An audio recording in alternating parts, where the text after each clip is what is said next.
What's up guys, it's Sean and welcome back to the iherng podcast, and today we will answer a question from email. This is from MK. He has sent through Instagram, he has sent through Facebook, YouTube, or my website. Hi Sean, really appreciate the value and knowledge you're providing to the community. Grateful for the work that you do. I am MK, 23 years of age, Malaysian with Singapore PR. Working as a nurse in Singapore, earning 100,000 ringgit annually, which is around 8,008 per month. Recently, my mom has just passed away, leaving me with a 2-story terrace house in Jalan Terasik, Bangsa, 2-story office lot in Jalan Sadaga, Glen Marie, previously rented out for 5,000 monthly but the tenant ran away, and 1-story terrace house in Batu Pahat. All properties are fully paid for. My dad passed on when I was 10. There is also 150,000 ringgit left for me. I also have to take care of my elder brother who has special needs. His expenses are 2,000 ringgit monthly. The Bangsa unit is currently being rented out for 3,006. My question is, what are the various ways I can make use of my circumstances to work towards a 10th rental property portfolio throughout the course of my lifetime? I was thinking about utilizing various bank utilities like collaterals, facilities, refinancing, tenancy agreement, and etc. Once again, I look forward to you covering this case study. Appreciate your time and effort. Regards, MK. Okay, first of all, right, I am so sorry for the loss. It must be devastating. But to look back, I think your mom is a superwoman. Just to think about when you were 10, your mom need to raise you and your brother with special needs, and she's still able to build up the entire portfolio for both of you. And she is responsible enough to have the right mechanism of protection to ensure that all assets built are going to be for you and your brother. This kind of women are just so awesome. But anyway, just a reminder to all of us who are investing heavily in properties, right? Please do not discount. Please don't try to save costs in insurance. Like for the MLTA, for the MRTA, whatever you're taking, right? Don't think about, hey, I surrender the policy, right? After 7 years, then I get discount, so I don't have to really protect myself because whatever, right? All this kind of thing. If you cannot afford the insurance, maybe you should think that you cannot afford to invest. I think that's the right way, because if there is no insurance in place, imagine the 4 to 5 properties that you're holding, all will be liabilities to your immediate family, who is going to be taking over. So instead of them taking over the asset from you, now they are going to be the one facing the banks for you when you are lying down in your grave. To make sure that all of our investments are protected so that our loved ones will not inherit liabilities in the future, but also don't go over commit in terms of insurance. Sometimes we just need to have enough, because it's already devastating losing the one that we care the most, right? Now we have to even think about all the unnecessary debts that we are going to face after they leave. Okay, so for MK, now let's look into the amount of properties. Now you have a 2-story terrace house which is renting out at 3,006. You have a 2-story office lot that is rented out at 5,000, and a 1-story terrace house in Batu Pahat. You also have 150,000 in cash. Then the expenses for your brother, for his expenses, is 2,000 a month, and you're only 23. So technically, you are already a millionaire. Looking at the portfolio, you are definitely a millionaire. And the properties are now generating around 8,006 in rent collected. The single-story terrace house in Batu Pahat, I assume, is for your brother. I assume, because it just makes a lot of sense for somebody with special needs to not be in a city center. Like, why should he be in a city center, right? And that also explains your exposure to work in Singapore, because you guys in Batu Pahat grow up watching Singapore TV. So I guess that's the correlation. but I'm just very curious of how your mother built all this portfolio from Bangsa, from Glen Marie. Whoa, this is insane, man. So a few things first lah. So first of all, number one, a very important decision that you have to make, MK, is whether are you going to take care of your elder brother yourself. It means that you gotta be physically there to take care of his needs, or you're hiring home assistants to take care of him at home, or you're going to be sending him to a special facility so there will be professionals taking care of him. The main reason why I ask this is because this is going to determine the way moving forward, which is whether are you going to be still working in Singapore, earning Sing dollar, which is around 9,000 ringgit a month, or you're going to just come back home. Because even if you have all these properties, right, a lot of people think that, hey, I can just push out the property into the bank and ask for a refinancing.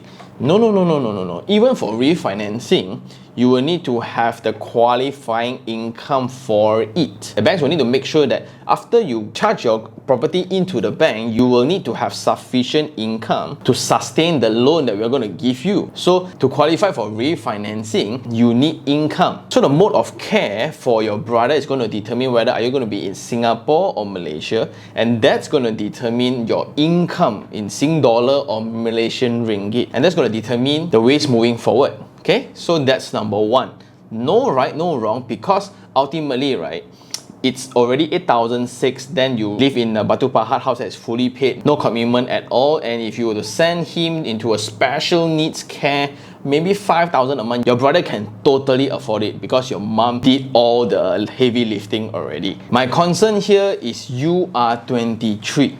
At 23, just based on the email that you're sending me, right, like utilizing various bank utilities like collaterals, facility refinancing, tenancy agreement, right, this statement itself shows that your education within your financial literacy is insufficient, right? That's something that we will need to work very hard from now on.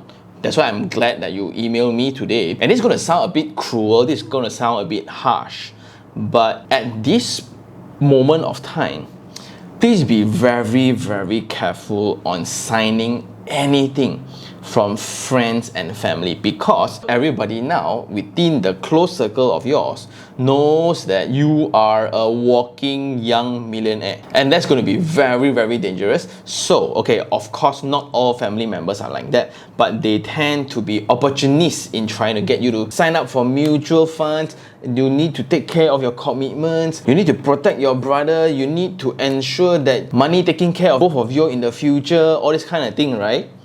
Whether are they right or not will be determined by your knowledge on financial products, right? So this is when you need to stay as discreet as possible, because these are a lot of money. And if I'm not mistaken, I hope I'm not too late, right? The 150,000, right? You settle this a bit, settle that a bit, right? Because these are, as the saying goes, easy come, easy go. Please take all these assets, right, and assume you have none of it for the next 5-8 years. That's something that I would think about. Start building from now, assuming you have nothing. All those are for your brother. Just making assumptions, right? Just assume that all these are not yours. Then suddenly you will need to proceed with life as usual. Because you will think about it, right? 150,000, is it a lot of money? Yes, it is. Is it life-changing? Not really. It's a mere car away, right? Suddenly, when you're going through the grid in Singapore trying to make 100,000 a year, suddenly when you have 150,000 in your bank account, you will start to have thoughts of why work so hard, right? Why do this? You know, I got money, you know I'm a walking millionaire in Malaysia, you know, this kind of thing. These kind of thoughts will kind of mess you up. So this is just assumption, of course, but I hope that you just put all these aside and to get yourself educated with what to do with your money to grow it first. And you have a lot of information available online. And part of that concern is also due to your age. When you are 23, you're going to be within this early phase of adulthood where you need to think about getting a home, getting a car, getting married, getting kids, and etc. So sooner or later, there will be a point where you need to make a decision whether to come back to Malaysia or you want to continue your career in Singapore.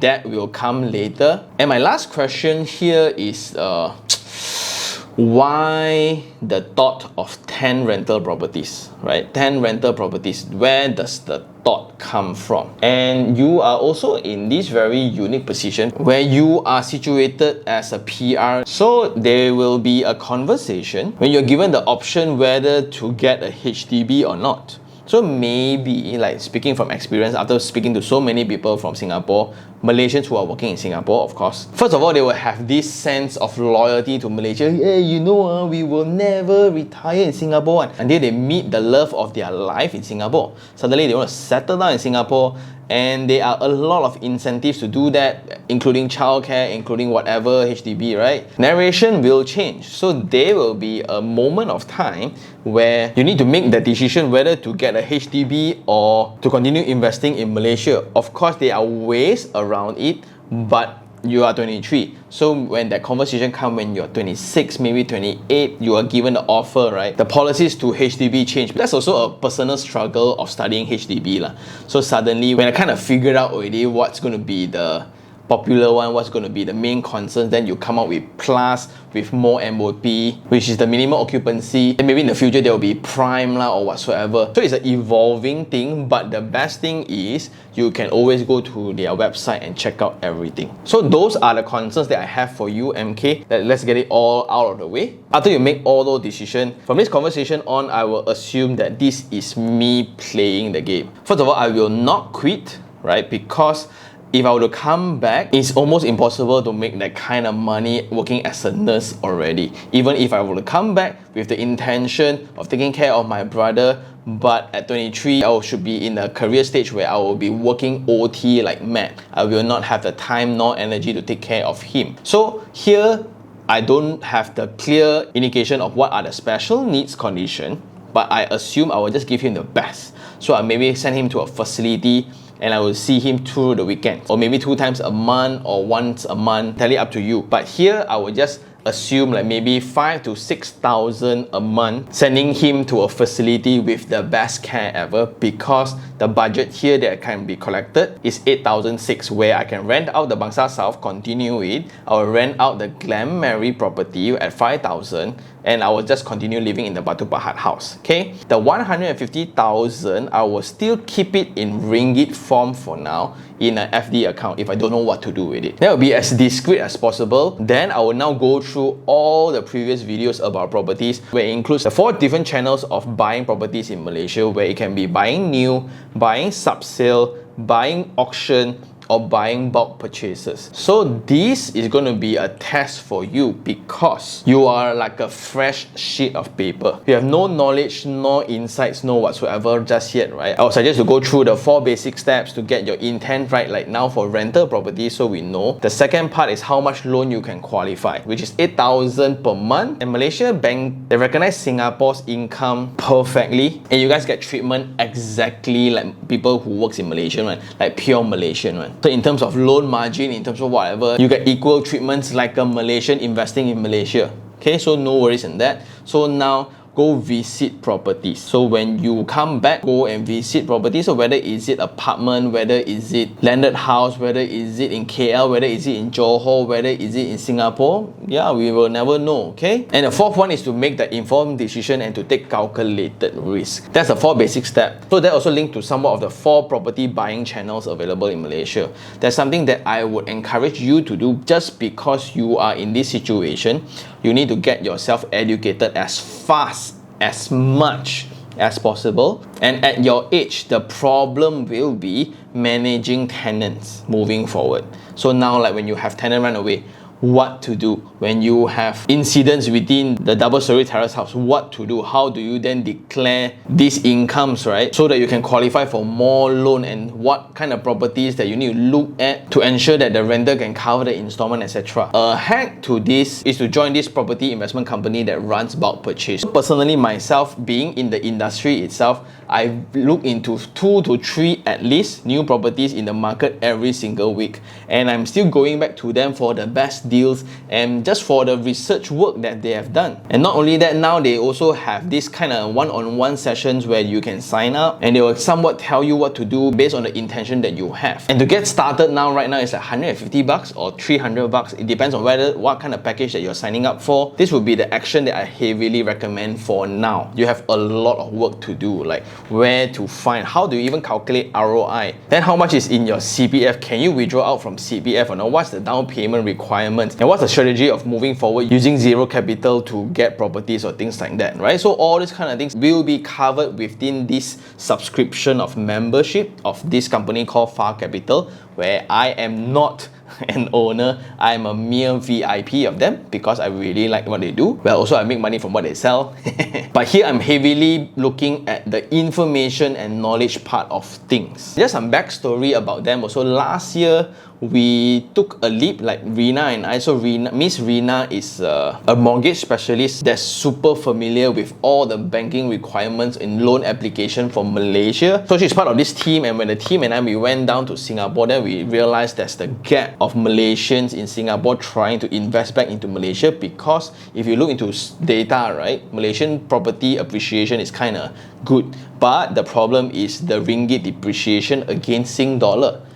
How do you then play about it? And when you are in this unique position of working in Singapore, you earn Sing dollar, but you can invest in Malaysian ringgit. How do you do about it? So there's this strategy where they implement and they will educate you on it. Is how do you keep as much money in Sing dollar as possible, but how do you then start investing in properties in Malaysia using almost nothing? Then after several years, right, should you get an executive condo, or should you settle for a HDB, or you can just straight away go private? What's the strategy around that? So there will be levels to the conversations moving forward. But now again, for MK, be very careful on a few things. First of all, your money, right? Because now all people within your close network knows that you are a walking millionaire. But now we need to make sure that you are a millionaire with brains and knowledge. And this is something very, very hard to do, but it's urgent. You need to really protect yourself from all the temptation. So it's only safe to assume that you have zero to all these assets that's passed down from your mom. Zero. Just assuming that these are for your elder brother and you built from scratch. And you are already in a very good position. At 23, you're making 8,000 to 9,000 ringgit a month already, which is impossible, if you know what I mean, right?